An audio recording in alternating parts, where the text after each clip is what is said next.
Hi there and welcome to a tutoring video from me, the tutor, and this time I'm going to be looking at the Edexcel iGCSE topic of superpower relations, and we're going to be doing a question of explaining two effects, and particularly looking at the peace conferences at the end of the Second World War.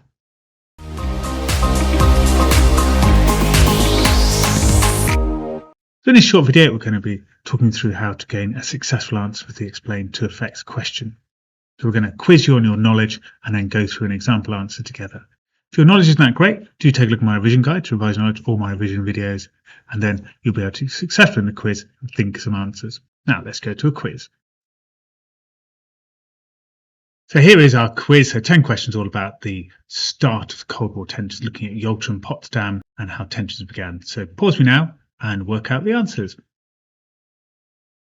Okay, so here are the answers then. So who are the Allied leaders at Yalta? We've got Churchill, Stalin and Roosevelt.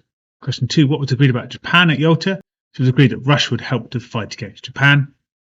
Now you may be aware this started to maybe cause some of the Cold War tensions. In the West, in Europe, Russia had been expanding, and by 1945 there was a fear they're making places communist. So maybe by 1945, America wasn't so keen Russia was going to help in the East. Maybe they were worried about them taking over places like Korea, China or Japan and making them communist as well. Question number 3 was agreed about Germany at Yalta. It was agreed that we're going to split into 4 zones. So a Russian zone in the east of Germany, and then America, Britain and France are going to have zones in the west. This started to cause some tension as well. Russia didn't feel like France should have a zone. After all, it hadn't helped win the war. Russia felt the zones were prizes, and Russia was going to take reparations and resources out of East Germany to help rebuild Russia, as they felt it was a prize, and they felt it was more of a punishment for Germany, whereas the West thought it was about rebuilding Germany. What was agreed about the Eastern Europe at Yalta? It was agreed that it was a Russian sphere of influence, but they would have democratic elections to create new governments. What was agreed about Poland at Yalta? So the border was going to change to the Curzon line, so it was going to move, and that was so that Stalin could have a bit more of a buffer zone, and Stalin could also weaken Germany to some extent. So the border was going to move slightly westwards for Russia and also for Poland within Germany to slightly weaken Germany and strengthen Poland. Which country would help in the war against Japan once Germany defeated? That was Russia, as we already discussed in question 2. Then a secret agreement between Stalin and Churchill about Europe. This was called the Percentage Agreement. So they divided up many of the countries being liberated at the end of the war. And in the west of Europe, the percentages were higher towards America and Britain. In the east of Europe, the percentages were higher towards Russia. And this was all about spheres of influence. Importantly, Greece and Turkey were a Western sphere of influence, which is important in later events. Which conference took place in July 1945? So that's Potsdam, and that's in Germany. It's actually in Berlin. So it's at a time when Germany has been defeated. List 3 countries under Soviet control by the time of Potsdam. So we've got lots of countries in Eastern Europe being controlled by the Red Army. So Bulgaria, Hungary, Poland, Czechoslovakia, a lot of East Germany as well. So this is a sign of things to come. They are going to be control of the elections. They are going to be control of their post-war redevelopment, and they'll be quite strongly encouraged to be communist, which is going to cause tensions. What did America do on 16 July 1945? So they had Trinity. This was the code name of the detonation of the first atomic bomb. And of course, during the Potsdam Conference, Truman told Stalin about this, and Stalin suggested that it be used wisely, but this could be the beginning of atomic tension. So here's the question we are going to look at in today's tutoring lesson. So it says, explain 2 effects of the Second World War peace conferences on the relationship between the superpowers. So what I'd like to do first of all is pause me and have a think about the skills you think you need to show to answer this question successfully. So look at the command words like to explain, look at the amount of marks, see if you can work out how many paragraphs, what sort of skills you need to show. List some ideas in your revision guide so you've got like a simple mark scheme to refer to. So pause me now and have a think. Okay, so here's what I think you need to think about. So firstly, 8 marks needs 2 explained ideas. You need to explain it in P or PL paragraphs, and I'll talk about what those are during the lesson. You need to make points, and you back up those points with evidence, including main examples like the zone splitting up Germany, for instance. Explain the impact of these examples, how they lead to tension and a change in relationship in the superpowers. The top marks try and use a furthermore to explain to a wider idea or a further idea, so you're being a bit more analytical.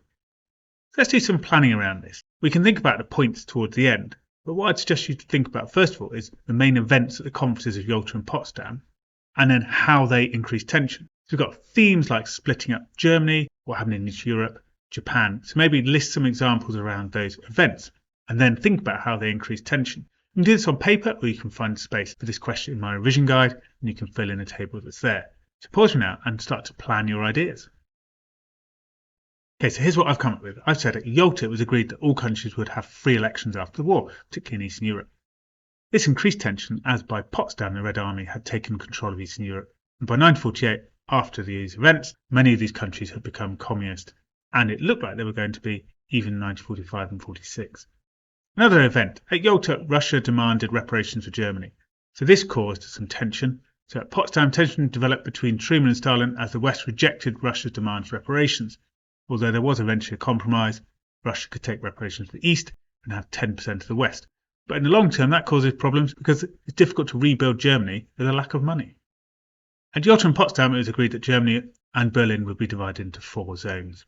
This eventually led to tension as the Allies unified their zones to try and rebuild them, and Russia refused to join in, leading to the Berlin blockade and then the eventual split of Germany into East and West. We've got a plan. So how are we going to write this in the peel paragraphs I mentioned earlier? So here's a writing frame of how you could do this. So you make your points of argument first of all. Firstly, the peace conferences impact relationship between the East and West, or between the superpowers, because you set up your argument. Then you give your evidence. So this is from the event of Yalta or Potsdam. Give an example. Then explain the impact. This impacted relationship because, maybe give a short-term impact, and then if you want to do a furthermore for maybe a more longer-term impact, you can do to show your analysis and understanding. Let's go through an example together. Let's make a point together.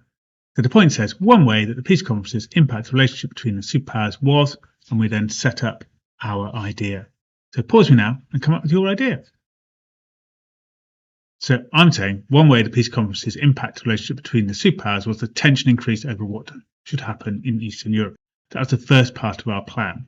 So maybe you've got Eastern Europe or Germany or Japan, you've got an idea. So work through with me together now in the same way I'm doing this.